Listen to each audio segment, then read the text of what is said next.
A week after both Iran and the US called their nuclear talks in Oman's capital positive, Iranian Foreign Minister Abbas Araghchi sat down once again with the US Middle East envoy Steve Witkoff. This latest round took place in Rome, with the two sides negotiating for nearly 4 hours at the Omani embassy.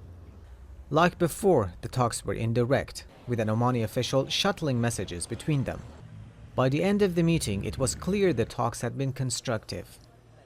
It was a good meeting, and I can say that the negotiations are moving forward. This time we managed to reach a better understanding on a series of principles and goals. The negotiations needed to continue and enter the next phase before the expert meeting could begin.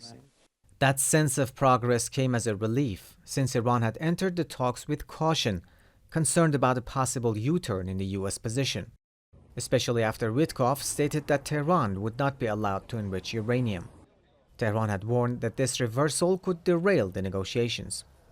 Now the progress suggests the US has, at least for now, respected some of Iran's key red lines. A red line is that Iran should not be asked to completely dismantle the nuclear program. Another red line for Iran concerns its missiles. Today, Iran faces constant threats from the US, Western countries, and Israel, and it has the right to possess a defensive and deterrent weapon. Iran's currency, the rial, which has been on a nosedive for the past several years, has regained some of its value since the talks kick-started last week. The economy, battered by sanctions and inflation, remains fragile, with many families struggling to make ends meet. A potential deal could bring much-needed relief to ordinary Iranians who have been bearing the brunt of the crisis. People's livelihood is directly linked to negotiations, and many people want an agreement. God willing, they'll reach an agreement and come to a conclusion. People are tired. They're stuck in uncertainty and can barely get through their daily lives.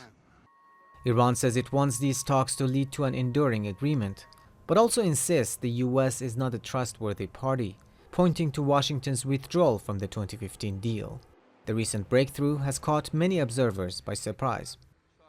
The stakes are higher than ever, as Washington is threatening military action if diplomacy fails, while Tehran warns it will strike US bases in the region and revise its nuclear doctrine if attacked. All eyes are now on Oman to see whether diplomacy can prevail. Reza Hatami, TRT World, Tehran.